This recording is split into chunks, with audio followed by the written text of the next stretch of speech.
बिस्मिल्लाहिर्रहमानिर्रहीम। अस्सलाम वालेकुम नाज़रीन, मैं हूं कंबर ज़ैदी, डिजिटल मीडिया आप मेरा देख रहे हैं। वफाकी हुकूमत जो है मुस्लिम लीग नून और पीपल्स पार्टी बनाएगी, लेकिन तहरीक इंसाफ फिर क्या करेगी? तहरीक इंसाफ ने अपनी हिकमत अमली बना ली है और ये हिकमत अमली आज असद कैसर ने अडियाला जेल में इमरान खान साहब से जो मुलाकात की है उसके बाद थोड़ी सी बताई भी है, लेकिन बहुत सारी चीज़ें इसमें नहीं बताई गई। क्या कुछ चीज़ें होने वाली हैं, तहरीक इंसाफ का क्या प्लान है और वो प्लान पे इम्प्लीमेंट कैसे होगा, ये हम आज डिस्कस करेंगे। आज एक और बड़ी डेवलपमेंट ये है कि एक जो जज हैं सुप्रीम कोर्ट के रिटायर मुज़ाहिर अली अकबर नकवी, उनके ख़िलाफ़ कार्रवाई का बाकायदा लाइसेंस हो गया है। सुप्रीम कोर्ट ऑफ पाकिस्तान का एक बड़ा फ़ैसला आ जाया है, वो भी आपसे डिस्कस करेंगे। और तीसरी अहम डेवलपमेंट ये है कि सहाफ़ियों पर शिकंजा और तंग किया जा रहा है। अब तौहीन जस्टिस काजी फ़ाइज़ ईसा के बाद तौहीन सिकंदर सुल्तान राजा का भी शहर में चर्चा है। उसकी वजूहात क्या हैं? कौन सी नई कमेटी बनाई जा रही है? क्या कुछ सहाफ़ियों के लिए या व्लॉगर जो यूट्यूब पर व्लॉग करते हैं उनके लिए किया जा रहा है? ये भी तमाम चीज़ें आज इस व्लॉग में हम एक्सक्लूसिवली बताएंगे, क्योंकि अब से कुछ देर कबल ये नोटिफिकेशन हुआ है। ज़ुबैर साहब हमारे साथ मौजूद होंगे। ज़ुबैर साहब का ताल्लुक वी न्यूज़ से है। पॉलिटिकल डेवलपमेंट्स पे ये ज़्यादातर जो है वो अपनी राय देते हैं, तहरीक इंसाफ को ख़ुसूसन कवर करते हैं। ज़ुबैर बहुत बहुत शुक्रिया। हमने देखा कि कल जिस तरह से मुर्दार चेहरों के साथ एक प्रेस कॉन्फ्रेंस की गई और उसमें शहबाज शरीफ साहब थे, बिलावल भुट्टो ज़रदारी साहब थे, अब वो हुकूमत लेके तहरीक इंसाफ का क्या प्लान है? क्योंकि ये तो बड़ा वाज़े है, उनके नंबर्स ज़्यादा हैं, दोनों मिल के पॉलिसी मैटर्स पे हुकूमत साजी में वो तमाम किरदार अदा करेंगे, पंजाब में भी और वफाक में भी। अब इमरान खान साहब एक दूसरे प्लान पे जो उन्होंने बनाया था वो चले गए हैं, तो वो प्लान ज़रा बताएं कि क्या कुछ है। एक तो वो वफाक में अदालतों में अपनी जंग लड़ने जा रहे हैं, दूसरा फिर वो एहतजाज की पॉलिटिक्स भी करने जा रहे हैं और चैन से बैठने नहीं देंगे। आज असद कैसर की मुलाकात के हवाले से अंदरूनी कहानी क्या है? देखें जी, जिस तरीके से आपने कहा कि ये मुर्दार चेहरों के साथ प्रेस कॉन्फ्रेंस कर रहे थे, तो मुझे मरहूम आमिर लियाकत का वो जुमला याद आ गया है कि हम आए नहीं लाए गए हैं। तो ये भी प्रेस कॉन्फ्रेंस उन्होंने की नहीं है, करवाई गई है। बिलावल भुट्टो ने कल रात जो mother of all the U turn लिया है, चंद घंटे पहले हामिद मीर साहब का आप शाहज़ैब खानज़ादा के प्रोग्राम में तज्ज़िया सुन लें।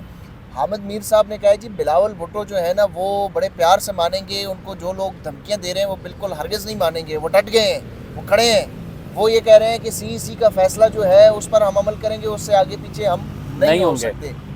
तो फिर कल किसने मजबूर किया? बिलावल भुट्टो को कौन हीरो बनाकर पेश करता रहा और फिर आखिर में उन्होंने घुटने टेकने पर वो मजबूर हुए। क्योंकि देखें, आप ताकतवर के सामने उस वक्त खड़े हो सकते हैं ना जब आपके क्रेडेंशियल्स मजबूत हो, जब आपके क्रेडेंशियल्स में मनी लॉन्ड्रिंग, टीटियाँ और वो मशहूर ज़माना जो स्कैंडल है अयान अली का, वो आपके वालिद साहब के क्रेडेंशियल्स के ऊपर हो ना, तो फिर आप स्टैंड नहीं ले सकते। जाली बैंक अकाउंट्स के, जाली बैंक मुताबिद FIA केसेस हैं। जब इस तरह के केसेस आपके बैकग्राउंड पे हो, आपके क्रेडेंशियल्स में हो, आपकी CV जो है भरी पड़ी हो इस तरह के केसेस पर, तो फिर आप स्टैंड नहीं ले सकते। स्टैंड उसी सूरत में लिया जा सकता है जब आप कैदी नंबर 804 की तरह क्लीन हो, साफ हो, डट जाए। अगर आपके खिलाफ कोई केस है भी तो वो आप साबित ही नहीं कर सकते। तो इसीलिए कौम भी उनके साथ खड़ी है। बिलावल ने कल एक बहुत बड़ा मौका जो है वो ज़ाया किया, और जो लोग ये कह रहे हैं कि बिलावल ने अपनी मुतालबात मनवा लिए हैं शहबाज शरीफ से, सिर्फ आइनी ओहदे लेंगे, ये उनके लिए भी खाम ख्याली है। ख़बर ये है कि बिलावल भुट्टो जो है वो पाकिस्तान पीपल्स पार्टी दूसरे मरहले में वफाकी हुकूमत का भी हिस्सा बनेगी, वफाकी काबीना भी में भी शामिल होगी, बड़े बड़े ओहदे भी लेंगे, मराद भी लेंगे, और ये सारे ट्रैप में फंस चुके हैं। अब जो कैदी नंबर 804 जो अडियाला जेल में जो कुछ सोच रहा है, ये ख़ुद उस ट्रैप में फंस चुके हैं। कल रात जो इन्होंने प्रेस कॉन्फ्रेंस की है ये उसी ट्रैप का एक हिस्सा है। और मैं आपको बताऊं कि इस वक्त जो तहरीक इंसाफ या इमरान खान सोच रहा है, तहरीक इंसाफ तो छोड़ दें, उन्होंने बहुत कोशिशें की। ये भी खबर लें कि तहरीक इंसाफ के अंदर बहुत सारे लोगों ने ये तक कहा कि हम कब तक मारे खाते रहेंगे, 2 साल तक हम दर बदर रहे, रूपोश हुए, बच्चों से दूर रहे, कारोबार तबाह हो गए, अब हमारा मौका है कि हम हुक्मरानी करें, हुकूमत में। ऐसे लोग भी तहरीक इंसाफ के अंदर मौजूद थे। उनको लोगों का खौफ है, उस आवाम का खौफ है जिन्होंने कैदी नंबर 804 के बयानिए के ऊपर, नाम के ऊपर लोगों को मुंतखब करवाया हुआ है। वो लोग अब कामयाब नहीं हो सक रहे। इमरान खान इस वक्त जो सोच रहे हैं ना, वो ग्रेटर प्लान है। एक प्लान लंदन में बना था और ये ग्रेटर प्लान उसको ग्रेटर प्लान है, और एक प्लान कामयाब वो होता है जो अल्लाह का प्लान होता है। अब इमरान खान जो ग्रेटर प्लान सोचते हैं, क्या अल्लाह की उसमें रज़ा होती है नहीं होती वो तो वक्त बताएगा, लेकिन इमरान खान एक ग्रेटर प्लान के तहत जो है वो इस वक्त काम कर रहे हैं। वो वफाकी हुकूमत लेने में कोई इंटरेस्टेड नहीं है, पंजाब हुकूमत लेने में कोई इंटरेस्टेड नहीं है, इवन के खैबर पख्तूनख्वा की हुकूमत भी अगर उनसे आप छीन लेना उनको कोई फ़र्क नहीं पड़ रहा है इस वक्त। और जो लोग ये कह रहे हैं कि इमरान खान कब अडियाला, आपको भी मैसेजेस आते होंगे, लोग पूछते होंगे कि इमरान खान कब अडियाला जेल से बाहर आएंगे, इक़्तिदार में आते हैं या नहीं आते, लेकिन जेल से कब बाहर आएंगे। तो उनके लिए ये खबर है कि इमरान खान को कोई जल्दी नहीं है बाहर आने की। लोगों को जल्दी है कि वो अपने लीडर का दीदार करें, लेकिन इमरान खान को कोई जल्दी नहीं है कि वो जेल से बाहर आए। उसकी वजह ये है कि इमरान खान जेल में रह के जो कुछ कर सकते थे ना, पॉलिटिकल माइलेज जो गेन कर सकते थे, वो कर लिया, वो उन्होंने कर लिया है। अब उनका जो ग्रेटर प्लान है वो यही है कि वो 2/3 अक्सरियत के साथ आए, वापस आए और पूरी कुव्वत के साथ आए, कुव्वत के साथ आए, और वो आईनी तरमीम करें, वो आईनी तरमीम करें जो इस वक्त इस मुल्क को ज़रूरत है। जो मुश्किल फ़ैसले वही हुक्मरान कर सकता है जिसके पीछे अवामी मैंडेट हो।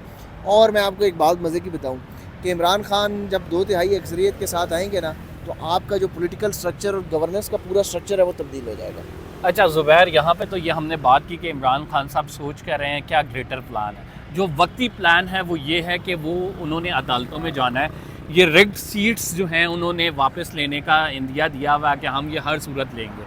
सलमान अकरम राजा आज भी हम देख रहे हैं कि वो डटे हुए हैं, राइट नाउ वो किसी भी तौर से पीछे नहीं आ रहे। अच्छा, एक और मज़े की बात बताऊँ, आपकी सॉरी बात टोक रहा हूँ, ये जो इलेक्शन कमीशन में दरखास्तें हैं ना, इस्लामाबाद की 3 सीटें और पिंडी की जो है वो तकरीबन की 7 सीटें, और सलमान अकरम राजा की 1 सीट, रेहाना डार की 1 सीट, ये वो वापस देने के लिए तैयार है। इमरान खान को ये सीटें वापस देने के लिए तैयार हैं, और वो ये कह रहे हैं कि आप ये सीटें लें और खामोशी से पार्लियामान में अपना रोल प्ले करें। लेकिन वो इमरान खान जो 4 हल्के खुलवाने के लिए 126 दिन धरना दिया, वो 70 सीटें नहीं भूलेगा। तो नाज़रीन, खबर हमारे पास ये है कि इमरान खान का प्लान ये है कि वो इतनी आराम से ये जो पक्की पकाई बात हमारे सामने आ रही है, हलवा पका के 4-5 सीटें ले लें और साइड पे हो जाएं, तो वो इस तरह से नहीं बैठने लगे। Imran Khan would be the part of the assembly, but उनका जो एहतजाज है वो जारी रहेगा, वो एहतजाज ऐवान के अंदर भी जारी रहेगा, वो एहतजाज अदालतों में बज़रिया केसेस भी जारी रहेगा। इमरान खान इस मैदान को पीडीएम के लिए खाली नहीं छोड़ेंगे। जो मोमेंटम उन्होंने 4 हलकों का 2013 से लेके 2018 तक बनाया था, वो समझ रहे हैं कि ये दोबारा वैसा मौका मिला है, और उस मोमेंटम को लेकर फिर वो 2/3 अक्सरियत के प्लान पर जाएंगे। और जब तो बड़ा वाज़ेह उनका प्लान है। बैठे होंगे ना, हाँ, और सामने उनके जो अपोजिशन बेंचेस के ऊपर शेर अफजल मरवत जैसे लोग बैठे होंगे, तो शहबाज शरीफ को भी लग पता जाएगा कि इस बार देखिए ये जो 16 महीने पीडीएम ने हुकूमत की, ये बगैर ओपोजिशन के की, लेकिन अब हुकूमत करना इतना आसान नहीं होगा। उसकी वजह यह आपके पास ओपोजिशन मौजूद है, वो ओपोजिशन जिसको अवामी मैंडेट मिला हुआ है, वो ओपोजिशन जो कि ये जानती है कि उनका हक था इक़्तिदार में आना, लेकिन उनसे ये हक छीन लिया गया। ये सारी चीज़ें अवाम पाकिस्तान प्लस एस्टैब्लिशमेंट भी देख रही है, तो बड़े स्ट्रॉन्ग चेक्स होंगे। इस हुकूमत का देर पा चलना फ़िलहाल कार्ड्स पे नज़र नहीं आ रहा। एक जो कार्ड है उनके पास, वो हम सबको पता है कि कौन सा कार्ड है, वो आगे जाके वो क्या प्ले करते हैं या नहीं, लेकिन इमरान खान साहब इनकी नाक में दम किए रहेंगे। और इस सब मामले में एक अनफॉर्चुनेट ज़ुबैर जो बात है ये है कि मुल्क में स्टेबिलिटी का जो हम कहते थे सियासी तौर पर इससे काम, वो नहीं आने वाला है। वो टीवी चैनल्स पे आएगा। एक और खबर ले लें, हाँ, अभी मैंने थोड़ी देर पहले व्लॉग भी किया, अपलोड हो चुका होगा, चलें जो लोग उधर सुनेंगे वो तो सुनेंगे।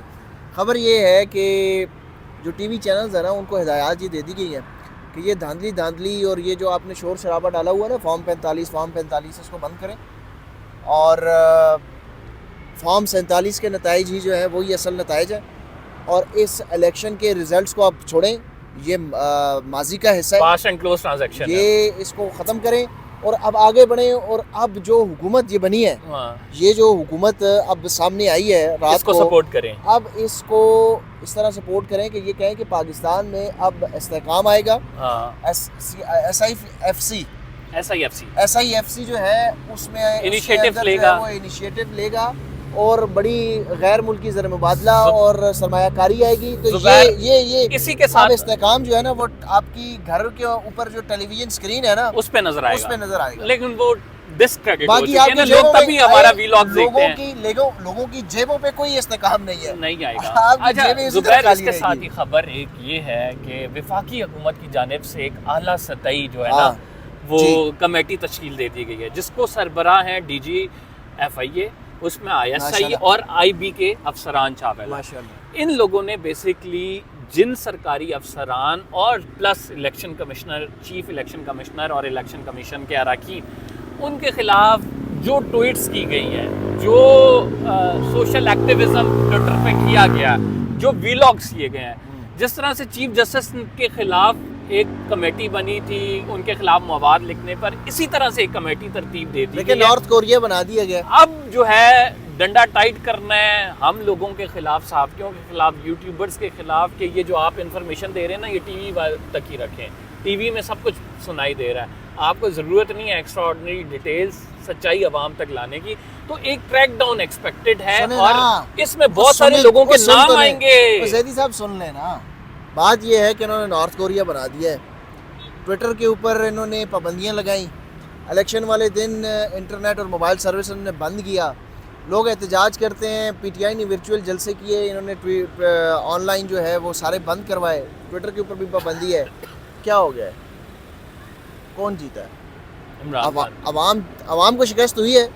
ये FIA के नोटिस काजी फाइज ईसा की जो तौहीन हुई है, ऑनरेबल काजी फाइज ईसा साहब की, उस वक्त भी हमें मिले, बहुत सारे लोगों को मिले हैं, ठीक है, जायज़ नाजायज़ तनकीद पे मिले हैं, सब हर तरीके से मिले। इलेक्शन अब कमिश्नर चीफ इलेक्शनर की बारी है, अब चीफ इलेक्शन कमिश्नर भी नोटिस भेज दें, क्या हो जाएगा? देखें क्या हो जाएगा।